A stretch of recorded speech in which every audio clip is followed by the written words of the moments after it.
Well done, South Africa. You've made it to lockdown level 2. And that means that we can open up the economy just a little bit more, try and get things going. But we need to remember that COVID is still in the system. And so we need to keep vigilant, keep our physical distancing, temperature checking, sanitizing, mask wearing, and so on. Right now, though, the question is, how has the government done? What's the scorecard for the South African government? Well, I think that we can keep two thoughts in our mind at the same time. The first is, from a strategic level, we can say congratulations to the government. South Africa was in the first top 10 of countries around the world to put a travel ban in place, to go to lockdown, because looking at South Africa, we understood that we have got a lot of comorbidities: poverty, wealth inequality, TB, HIV, malnutrition. All of these things added up to a real potential disaster. And we've already seen hundreds of thousands of cases of COVID in our ecosystem. So that became a reality for us. But remember when we were talking about flattening the curve? Remember what that was all about back in March and April? It was about making sure that our medical system was not overwhelmed. And it hasn't been. We haven't had hospitals overwhelmed. Yes, the Eastern Cape is battling a little bit at the moment, but there is capacity around the country. The Western Cape has even been able to close a field hospital in the last week or so. We also needed to prepare our medical system. This included making sure we got PPE, making sure we trained up doctors and nurses, and that we gave ourselves time to learn about this new coronavirus. That means we learnt from international experience. We learnt when to put people on ventilators. We learnt, for example, that if you do get COVID, you should get yourself an oxygen testing machine that tests the oxygen levels in your blood, so that you don't wait to feel horrific, but you check. If your O2 levels drop below 90, off you go to the hospital. We know now what drugs to give people and what drugs not to give people.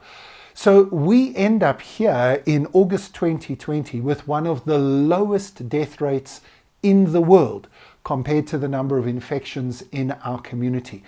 All of this was because our government said, let's lock down early.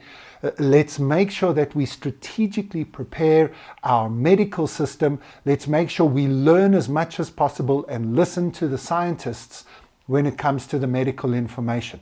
So thank you to Dr. Mkhize, thank you to Professor Karim, thank you to the government that strategically at a high level made the right decisions. But at the same time as saying congratulations and thank you, we can also say, what the hell were you thinking? You see, we've hit up against the comorbidities of our government, the comorbidities of corruption and incompetence. And we've seen this shining brightly over the last few months. Once we had those big strategic goals in place, we then had this crazy set of regulations. Everything from what shoes and vests could be sold in shops to all sorts of regulations that have made no sense to us. Bad communication from the government, bad keeping us up to date, and added on top of that now super serious corruption from cadres and specifically, and we have to name the problem, the ANC.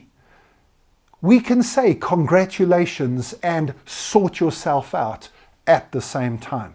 We can say to them, well done for the stuff you got right, and sort yourself out for the stuff that they've got wrong. And that leads us into thinking about what we need to do at the next elections.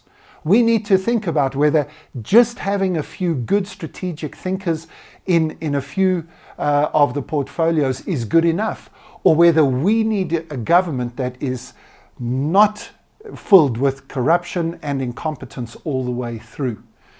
This is where we find ourselves, South Africa, at level 2 right now, needing to make a decision about our government, about our country, and about ourselves. For ourselves, we have to make the decision to continue to take COVID seriously and then work as hard as we possibly can to build up our economy again. As a country, we need to make the decision to try and leave nobody behind. We are going to have to build up our economy, not just to deal with COVID and the consequences of this disastrous disease that's affected every country in the world, but to deal with some of the legacy of the last 25 years, and let's be honest, the legacy of the last 125 years in our country. We've got a lot to work on. And as a country, it's been remarkable again to see us all coming together, rallying together to help each other during the last few months. We've got to take that into our future, making sure that we bring everybody with us, supporting small businesses and local businesses, making sure that we deal with poverty and wealth inequality and with healthcare for everyone. And then we have to deal with our government. We've got elections coming up in a few months. We need to make sure that we send a message to our current government, that we send a message to the ANC, to be particular about it, to say this is not good enough. Corruption and incompetence is not good enough. Now, some of you are asking, well, if you're not voting for the ANC, who are you going to vote for? Because our opposition politics is a mess as well. And that's exactly right. I hope that what emerges out of COVID is a new set of opposition parties. Not a whole bunch of new parties starting all over the place, but our opposition seriously getting their act together. Stop building little kingdoms and start looking at coalition opposition to our government. Let us, as citizens of this country, get involved in the political process, not just putting your X next to your favorite party or your historical party in the next elections, but getting involved in supporting good governance, whatever that might mean.